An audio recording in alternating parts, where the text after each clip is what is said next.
Hello hello hello, कैसे हैं आप सब लोग। मैं जानती हूँ अब की बार मैं थोड़ा सा लेट हो गई हूँ वीडियो डालने के लिए, but I am sorry for that. मैं थोड़ा सा बिजी थी। तो अब हम वही स्टार्ट करते हैं जो हमने आधा छोड़ा था। That is emotional abuse. पिछले फर्स्ट वाली हमने प्रेजेंटेशन में देखा था कि इमोशनल अब्यूज एक्चुअली होता क्या है ना। आज हम देखेंगे कि साइंस क्या है इमोशनल अब्यूज के, क्योंकि इमोशनल अब्यूज एक्चुअली पहचानना इज अ बिट डिफिकल्ट। क्योंकि अगर आप पे हो भी रहा होता है तब भी आपको समझ में नहीं आता। आपको ऐसा लगता है कि जो वो व्यक्ति आपके साथ बिहेवियर कर रहा है वो उसका नेचर है, उसकी पर्सनैलिटी है। बट आपको ये पता नहीं लगता कि आप एक्चुअली में अब्यूज हो रहे हैं। तो इमोशनल अब्यूज क्या होता है, जैसे कि हमें पता है इमोशनल अब्यूज इन्वॉल्व होता है जिसमें एक सामने वाला इंसान आपको डराने की, कंट्रोल करने की या सबसे अलग करने की कोशिश करता है। It involves attempts to frighten you, control you और to isolate you from other people. Physical violence या फिजिकलिटी किसी भी तरीके से इन्वॉल्व नहीं होती है।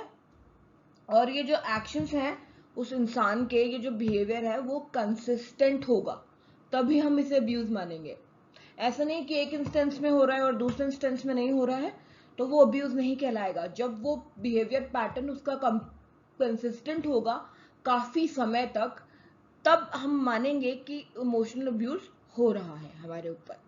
ये जरूरी नहीं है कि सिर्फ पार्टनर्स में होता है। It can be with parents, it can be with caretaker, teacher student, any relationship that involves emotions, वहां पे इमोशनल अब्यूज हो सकता है। तो जो लोग इमोशनल अब्यूज करते हैं उनकी एक कोई तरीका नहीं होता, उनके बहुत सारे तरीके हो सकते हैं। हमने इनको 3 कैटेगरी में बांटा है। तो फर्स्ट कैटेगरी है ह्यूमिलिएशन, नेगेटिंग एंड क्रिटिसिज्म। 3 चीजें एक साथ, ठीक है। तो फर्स्ट है name calling and derogatory nicknames. जैसे कोई है, आपको दूसरों के सामने कोई लूजर बुला रहा है, कंसिस्टेंटली बुला रहा है, स्टूपिड बुला रहा है, ये होता है नेम कॉलिंग। लोगों के सामने आपको नीचा दिखाने के लिए क्या होता है, आपको स्टूपिड, लूजर ये सब बुलाया जाता है। तो वो ह्यूमिलिएशन की कैटेगरी में आता है।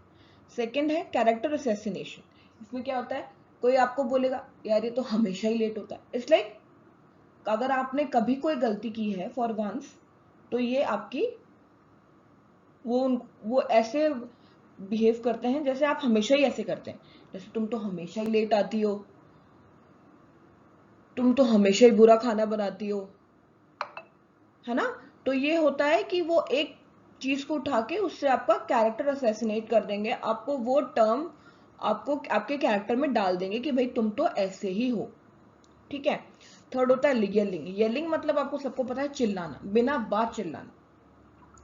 किसी छोटी सी गलती पे इतना ज्यादा चिल्ला लेना कि आप इंटिमिडेट हो जाते हो। इंटिमिडेट मतलब सोचने लग जाते हो कि भाई मैंने ऐसा इतना बड़ा क्या कर दिया कि सामने वाला इतना चीख रहा है। हो सकता है वो आपको ना मारे लेकिन आसपास की जो प्रॉपर्टी है वो डैमेज करें। तो it's again is humiliation. Then is patronising. इसमें क्या होता है कि वो आपकी जो कैपेबिलिटीज है ना, उनको उनको कम कर दे, कम समझते हैं। मतलब ये है ना, ये बात तुम्हारे समझ में नहीं आएगी, तुम्हारा दिमाग कितना छोटा सा है। समझे आप कि ये तुमसे नहीं होगा यार, रहने दो। काइंड ऑफ अ डिमोटिवेशन, है ना। तो वो होता है patronizing. Then is public embarrassment. Public embarrassment में क्या होता है कि अगर आपने अपने रिलेशनशिप में किसी को कुछ बताया है, कोई सीक्रेट है, अगर आपकी फाइट होती है तो उसको यूज करना front of a public to make fun of you. अगर आपको मजाक उड़ा रहे हैं, आपकी जो लिमिटेशंस हैं, आपकी शॉर्टकमिंग्स हैं, आपकी प्रॉब्लम्स हैं लाइफ की, उनका मजाक उड़ाया जा रहा है पब्लिकली, तो ये है पब्लिक एम्बैरसमेंट। उसके बाद आता है डिसमिसिवनेस, ठीक है। इसमें क्या होता है, जैसे आपने किसी इंपॉर्टेंट कुछ अपना किसी के साथ शेयर किया है, उसके बाद वो अप्लाई, हाँ तो मैं क्या करूं, इसका मैं क्या करूं, ये इन्फॉर्मेशन का मैं क्या करूंगा। तो वो जो आपकी बहुत इंपॉर्टेंट, जो आपके लिए वो बहुत इंपॉर्टेंट होती है, वो चीज को वो कंप्लीटली डिसमिस कर सकते हैं कि भैया तेरे काम की होगी होगी, नहीं पता, मेरे काम का नहीं है, जो भी है तू, जो भी तूने बोला, जो भी तूने मुझे इन्फॉर्मेशन दी, is none of my business. Fine. Then's joking, joking में इसका मतलब मजाक करना नहीं है। इन दिस रेफरेंस जोकिंग का मतलब है कि जब वो आपके साथ ऐसा कुछ मजाक करते हैं जो आपको ठीक नहीं लगता, राइट, तो आप अपना डिस्कम्फर्ट शो करते हो कि भाई मुझे ठीक नहीं लग रहा, लेकिन उसी बात पे आप पे स्नैप करना कि यार तुम मजाक नहीं झेल सकती, इतनी इनसेंसिटिव, इतनी सेंसिटिव होके क्या कर रही हो तुम, तो उस चीज को कहते हैं जोकिंग। आपके जो डिस्कम्फर्ट आप शो कर रहे हो उसको डिसमिस कर देना, उसको नहीं समझना कि भैया मैं कोई जोक कर रहा हूँ, वो उसको अच्छा नहीं लग रहा है, लेकिन वो फिर भी वही चीज करते हैं, और अगर आप अपना डिस्कम्फर्ट शो करते हो तो आप पे स्नैप कर देंगे कि भैया तुम्हें मजाक समझ नहीं आता, इतना क्या बड़ी बात है, ठीक है, तो वो आएगा जोकिंग में।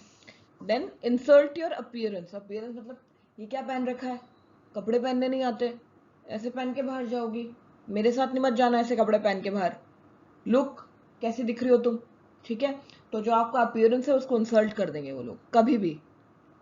B लिटलिंग your accomplishment is like आपने कुछ बहुत अच्छा जीता है, कुछ बहुत अच्छा आपने अकम्पलिश किया है लाइफ में, तो वो या तो कह देंगे कोई बड़ी बात नहीं है, या फिर उस चीज का वो क्रेडिट खुद ले लेंगे भाई। जैसे अगर आप में एग्जाम्स में बहुत अच्छे मार्क्स आए हैं, आपको बहुत अच्छी जॉब मिली है, तो मेरी वजह से तो हुआ ही है, मैं तो तुम्हें कहता था ऐसे करने के लिए, मैंने तो तुम्हें कहा था वो करने के लिए, तो या तो वो बोलेंगे हाँ ठीक है इतनी कोई बड़ी बात नहीं है, या फिर अगर वो अकम्पलिशमेंट है उसका वो कुछ क्रेडिट लेके निकल लेंगे, ठीक है।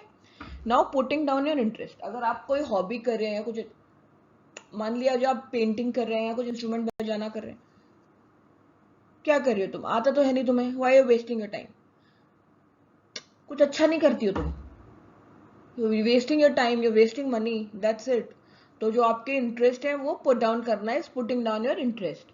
Then is pushing your button, अगर उनको पता लगता है कि आपको किसी पर्टिकुलर चीज से इरिटेशन होती है, या आप किसी पर्टिकुलर चीज से इरिटेट होते हैं, सैड होते हैं, अपसेट होते हैं, तो वही चीज को बार बार करना, to irritate you more more and more, that is pushing your button.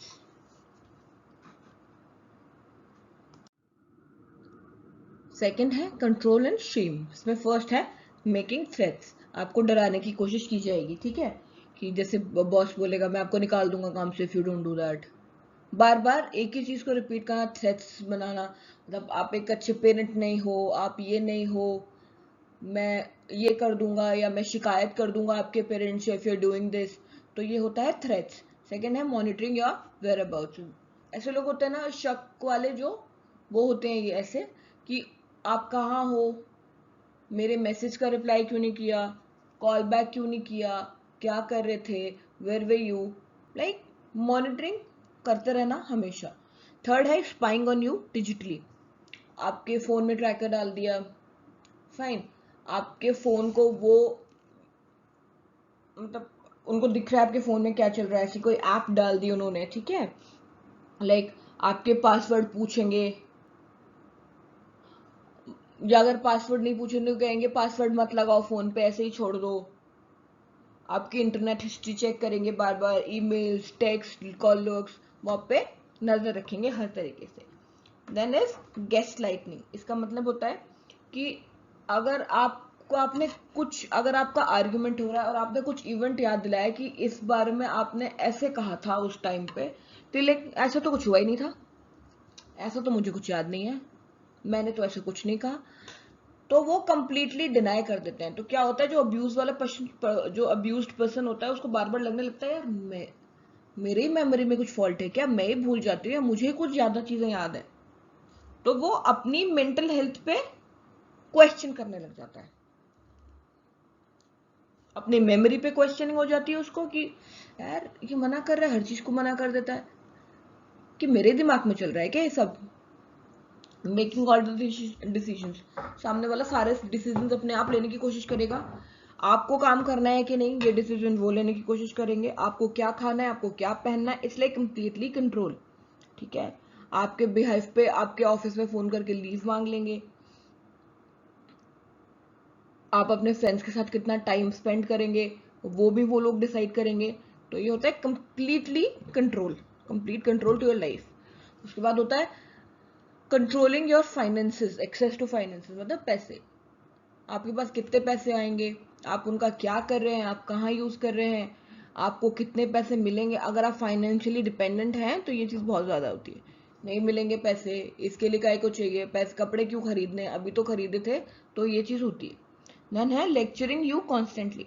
अब आप छोटी सी कुछ चीज करते हैं, उस पर आपको घंटों घंटे लेक्चर मिलेगा, ऐसे नहीं होता, वैसे नहीं होता, ऐसे नहीं करना चाहिए, वैसे नहीं करना चाहिए। तो वो लेक्चरिंग कंटिन्यूसली होती है। गिविंग डायरेक्ट ऑर्डर, लाइक ये कर दो, आपकी मर्जी हो नहीं हो उनको कोई फर्क नहीं पड़ता, you do this, you do that, you do this, you do that. तो this is giving direct orders. Not having frequent outburst, मतलब बार बार गुस्सा कर लेना, मतलब बार बार आउटबर्स्ट हो जाना। आप कुछ बोला था, आपको बोलेंगे कि मैंने तुम्हें बोला था, तुम्हें याद कैसे नहीं रहा, इतनी सी बात पे गुस्सा हो जाना। बोलेंगे कि तुम अपने फ्रेंड्स के साथ घूमने मत जाओ, आउटिंग जो तुमने प्लान की है वो कैंसिल कर दो, या गाड़ी लेके मत जाओ, अपनी गाड़ी गैरेज में डाल दो। वो बहुत बिना मतलब चिल्लाएंगे, बिना मतलब आप पे येल करेंगे, राइट। बहुत अनकोऑपरेटिव हो जाएंगे कि नहीं, मेरे को किसी कंडीशन में कोऑपरेट करना ही नहीं है, लाइक दिस। उसके बाद है फीलिंग हेल्पलेसनेस। अगर आप बोलते हैं कि भाई मुझसे ये काम नहीं हो रहा या मुझे नहीं आता, तो आपको हेल्प करने की जगह वो बोलेंगे नहीं मुझे भी नहीं आता है। Either you do it yourself और don't do it, fine. Unpredictability, कभी कभी बहुत प्यार से बात करेंगे, मतलब it's like very very affectionate होके बात करेंगे, कभी चिल्लाने लगेंगे, आउटबर्स्ट होते हैं। तो जो उनका बिहेवियर होता है आपकी तरफ वो अनप्रिडिक्टेबल होगा, आपको समझ नहीं आएगा कि कब उनको प्यार आ रहा होता है, कब उनको गुस्सा आ रहा होता है, फाइन। तो ये होता है unpredictability, and it's very very very bad thing. Walking out, आप अगर किसी सोशल फंक्शन में जा रहे हैं, किसी इवेंट में जा रहे हैं, उनको वहां गुस्सा आ गया, आपको अकेला छोड़ के चले जाएंगे, आपको आंसर्स दिए बिना कि आपको उनको क्यों गुस्सा है, क्या प्रॉब्लम है, वो वॉकआउट कर जाएंगे। इससे आपके मेंटल हेल्थ पे बहुत फर्क पड़ता है। आप इतना टाइम ये सोचने में लगा देते हो कि भाई क्या हो गया, क्या गलती कर दी, why is he walking out, why is she walking out, आपको समझ नहीं आता। तो it's like a irritating thing. Then is stonewalling you. अगर कुछ बात है, आपको कुछ पूछना है, रिस्पॉन्ड नहीं करेंगे, बात नहीं करेंगे, जवाब नहीं देंगे, लाइक आप दीवार से बात करें, like stonewalling you, they won't respond to you at all. जो लोग अब्यूजिव होते हैं, जो इमोशनल अब्यूज करते हैं, वो क्या करेंगे, अपने आप को ऊपर रखने की कोशिश करेंगे हमेशा, और चाहेंगे कि आपको नीचे गिरा हुआ दिखाएं, ठीक है। तो यह है accusing, blaming and denial. First is jealousy. Jealousy is like वो आपको अक्यूज करेंगे कि आप चीटिंग कर रहे हो या फ्लर्ट कर रहे हो किसी और के साथ। ये बेसिकली पार्टनर्स के लिए होता है कि भाई आप किसी के साथ फ्लर्ट कर रहे हो, आप किसी के साथ डेट कर रहे हो किसी को, उनके पीछे आपका कोई अफेयर चल रहा है एक्स्ट्रा में। तो ये होता है जेलसी, एक्यूज करेंगे आपको बिना मतलब। Second is using guilt. Using guilt is like आप अगर किसी ने अभी कभी उन्होंने आपके लिए कुछ काम किया है, तो वो लोग इस चीज को बार बार यूज करेंगे, तू मेरे लिए इतना सा नहीं कर सकती, देख मैंने तेरे लिए उस टाइम पे क्या किया था। तो वो आपको बहुत कोशिश करेंगे कि आपको गिल्ट ट्रिप पे भेज दे। तो फिर आपको बुरा लगता रहता है कि यार उसने तो मेरी हेल्प की थी, मैं तो कर ही नहीं पा रहा हूँ, या तो मैं कर ही नहीं पा रही हूँ। फिर वो भी वो चीज को बोलते रहते हैं कि मैंने देखते रहे लिए वो किया था, you are not doing anything, you are useless, कुछ भी काम के नहीं हो तुम, राइट। देन है अनरियलिस्टिक एक्सपेक्टेशंस। इज लाइक जो वो चाहते हैं, जो वो एक्सपेक्ट करते हैं, आपको वो करना है, चाहे वो रियलिस्टिक है, प्रैक्टिकल है, चाहे नहीं है, ठीक है। उनकी नीड को प्रायोरिटाइज करना है आपको, और उनके अकॉर्डिंग, उनके स्टैंडर्ड के अकॉर्डिंग आपको चीजें करनी है। अगर आपको नहीं भी करनी है तो भी आपको करनी पड़ेंगी, राइट। तो उस हिसाब से वो लोग वर्क करते हैं। Then this is goading and blaming. वो अपना बिहेवियर आप पे ब्लेम करेंगे, तू इतना गुस्सा करते हो, तुम इतना गुस्सा करते हो, ठीक है। उससे उनको पता होता है किस चीज से तुम अपसेट हो गए, तो वो बार बार वही चीज करेंगे। उसके बाद तुमने गुस्सा किया था, तुम अपनी वजह से अपसेट हो, मैंने क्या किया है? तो ये चीज होती है goading and blaming. Then denying the abuse, वो बिल्कुल वो अपना जो प्रीवियस बिहेवियर जो करा है उन्होंने, वो बिल्कुल डिनाई करा। मैंने ऐसा कुछ नहीं किया, मैंने तुम्हें कुछ नहीं कहा, मैं तुम पे कभी नहीं चिल्लाता हूँ, I am doing nothing to you. उल्टा तुम्हारे एंगर इश्यूज है, मेरे को कोई प्रॉब्लम नहीं, तुम्हारे कंट्रोलिंग इश्यूज है, तुम्हारे एंगर इश्यूज है, तुम्हें प्रॉब्लम है, मुझे कोई प्रॉब्लम नहीं है। तो ये चीजें वो लोग करते हैं। सो गाइस, आज के लिए इतना ही। इस प्रेजेंटेशन का, इस इमोशनल अब्यूज के टाइप्स का एक और पार्ट आने वाला है। उसमें हम आपको ये भी बताएंगे कि इमोशनल अब्यूज आप पहचाने कैसे, कुछ टूल्स होते हैं साइकोलॉजिकल टूल्स, वो भी मैं आपको बताऊंगी। और इमोशनल अब्यूज अगर आप हो रहे हैं तो आप उसके लिए क्या कर सकते हैं, ठीक है, how to prevent it, right. आप रिकवर कैसे कर सकते हैं, आप उसको प्रिवेंट कैसे कर सकते हैं, ये भी हम नेक्स्ट स्लाइड में पढ़ेंगे। और कुछ क्वेश्चन हैं, कुछ टूल्स होते हैं साइकोलॉजी के, ये पता करने के लिए कि एक्चुअली आप इमोशनली अब्यूज हो रहे हैं या नहीं। तो it will be very useful for you अगर आप आगे कंटिन्यू ये वाली प्रेजेंटेशन देखते हैं, क्योंकि आजकल ये चीजें बहुत ज्यादा हो रही हैं और लोगों को पता भी नहीं लगता है कि उनके साथ ऐसा कुछ हो रहा है। So please kindly stay tuned और आगे की वीडियो का वेट कीजिएगा। मैं बहुत जल्दी ले आऊंगी, आपकी बात ज्यादा लेट नहीं करूंगी। तो ये वीडियो देखिए, मुझे बताइए आपको कैसी लगी। और कोई भी साइकोलॉजिकल टॉपिक है, आपको उस पर कुछ पता करना है या आपका कुछ क्वेश्चन है, I am there, I am professional psychologist. अगर आपको कोई मेंटल हेल्थ इशू है, I am always there to help you, just you have to comment. मैं कमेंट पढ़ती हूँ, I will read it, then I will let you know कि हम उस बारे में क्या कर सकते हैं। So thank you so much, इतना पेशेंटली आपने लिसन किया, so thank you so much. Bye bye, take care.